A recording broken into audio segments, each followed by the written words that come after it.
Yeah, 7th Jan. Oh, yeah, 7th of Jan, Bruno documentary, take one.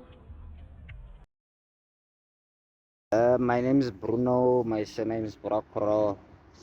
I was born in 1972 and I'm a Joburg boy. I was born in Namibia though. I had to complete school here. I studied here, and I got stuck here. I actually started my family, my life here, and I'm actually now trying to pick up my life here again. So basically, for me, this is home. I came here when I was 14. I completed grade 12. I've studied plumbing. I've completed my N4 for plumbing. I've worked as a plumber for the past 30, 40 years or so. For the last 8 years, I've ended up on the street. I've been on the street for 8 years now. I have to be honest, like with plumbing, you start working as a plumber or a laborer. It depends on how you build yourself up. So I got up to being a plumber, being a foreman, being a supervisor, being a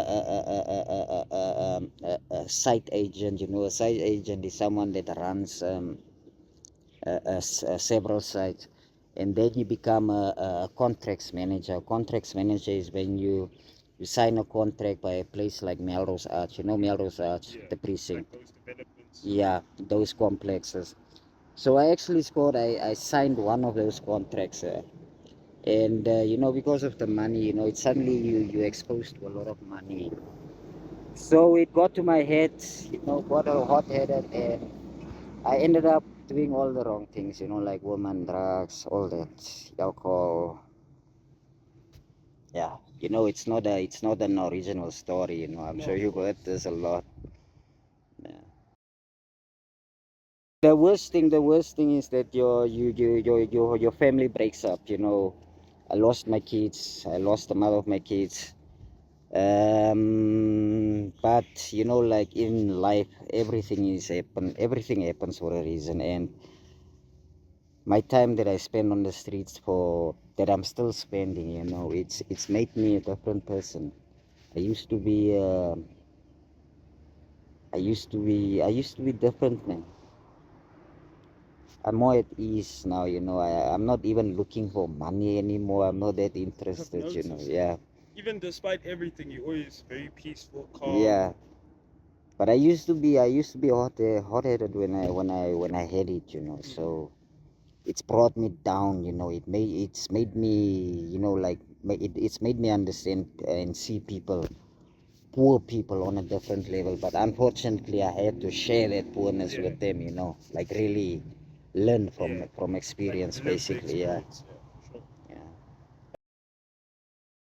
yeah. From government, I receive nothing. From people, the guy from Carte Blanche, like that guy that exposes, Mm. that does exposés or whatever. What is his name? Hoven. Govan Govan, some. yeah. You know him, ne? Yeah, he stays here. Yeah, he helps me a lot, that one. Um, yeah,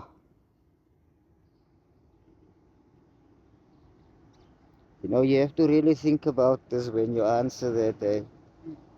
because when you end up in this situation, a lot of people give up. They like hygienically, they give up. They stop bathing. They stop looking after themselves, and they start to take drugs. Like the moment you stop respecting yourself, it's the time you're gonna go to drugs, Yeah. because people are gonna start saying funny things about you. Hey, this one is smelling, or they're gonna look at you funny. It's gonna cause a lot of pain. And the only way you're gonna blunt that is if you take your stuff. The only time you can make this bed on the street, like, because we all have pride, is when you take drugs. If you take drugs, you don't feel that pain. You can go into a dustbin, Mm. you can make your bed on the street, and it's a risk that actually, because you become comfortable on the Yeah, drugs, in because that. now you see you can cope with everything. You don't have that pain, and you don't bear that cross anymore. You don't care even if your hands are dirty and you're taking something from someone or you're eating food. You really don't care. But you'll always know the people that are dirty, are the people that are really on drugs. Yeah. It's been difficult, my brother Joe, because I was sleeping in Yeovil. Now I'm 53 years old now. I'm going for 60. So like for me, I can't fight young boys like you guys anymore. So if you're on the street and you're my age and you're still on drugs, yeah, you can't have a phone, can't have a pair of shoes. You have to fit in basically. You have to know that hey, they all know I don't have nothing. The moment you've got something, even a pair of shoes, even a new blanket, they'll come and take you because you don't have the power to help you unless they're that type of person. Because here in Yeovil, it's about numbers and gangsters. Unless you connected to those people. Because like to take out a knife and stab someone on the street, it happens so quickly, big guy. But you realize after that it's either for a 20 rand or a 30 blanket or somebody's or someone. It's really not worth it when you look at it afterwards. At the moment, like basically I need to keep clean, I need to eat. I have to be honest with you guys, I was on drugs. I'm still taking what is it, methadone. I'm trying to win myself. Me and Govan, we discussed this. We want to do an expose about this methadone thing because, like here by this clinic, they build you up to a very high dose. Yeah. And then it's like they've got your hooks into you, like you can't get out now. It's like even when you haven't smoked for 5 months and you ask them to drop the dose because you haven't smoked for 5 months. Yeah. It's basically you stop. Still, they refuse. They expect you to drink that massive dose for 2 years or whatever.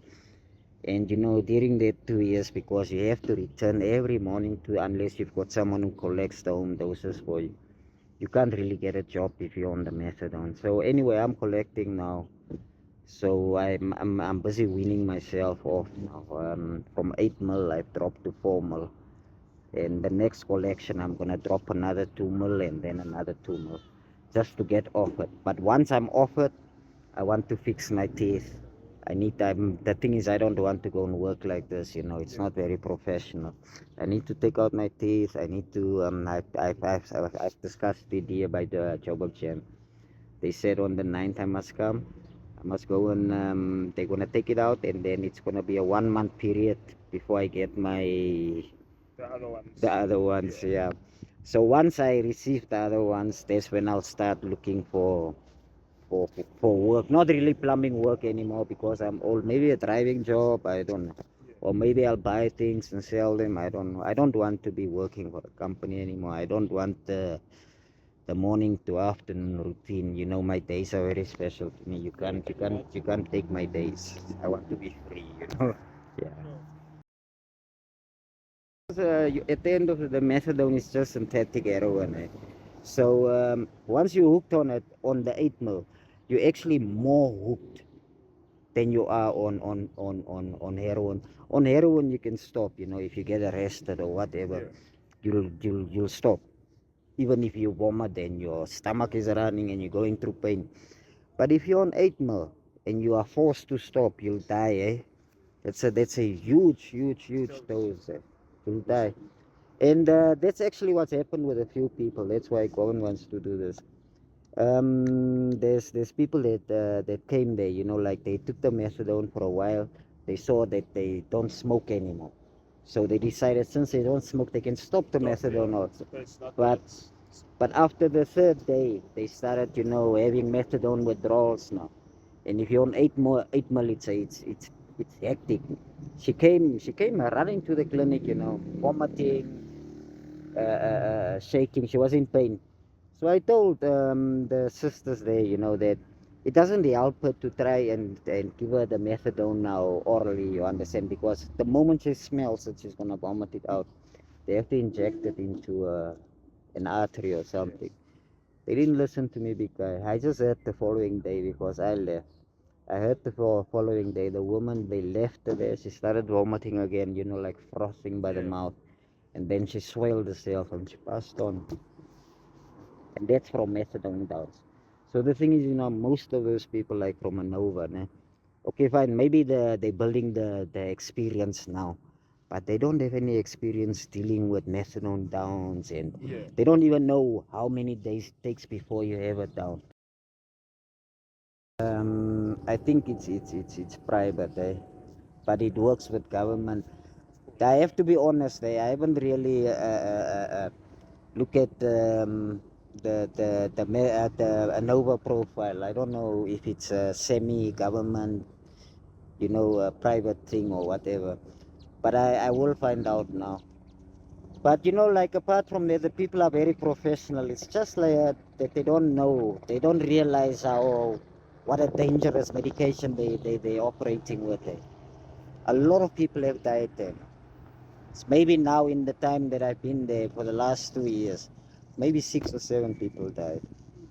Quite a lot. Yeah, and they always say no, it's because of TB, it's because of HIV, it's because of Yeah, that. there's something else, not the Mhm. method of. Yeah. Stop passing in the inner city, like I've noticed people, ne? They stop their cars, ne? Then they open a door, ne? And then they 6'9", they quickly on the road. So the thing is, it's better if you 6'9" on the soil later that Yeah, the urine is gonna go into, but now on the roads, man. Especially if you this side, it's a little bit better. But if you go to Yeovil Hill, bro, you know, and smell it. Hey, by hey, the my taxi rank, man, you know that taxi rank got hey, empty bruh. and brief. You must know if they are parking there, they have to 6'9" somewhere. Yeah, the whole fucking inner city smelling like this. No, that's true, my man. No, Yo. that's a fact.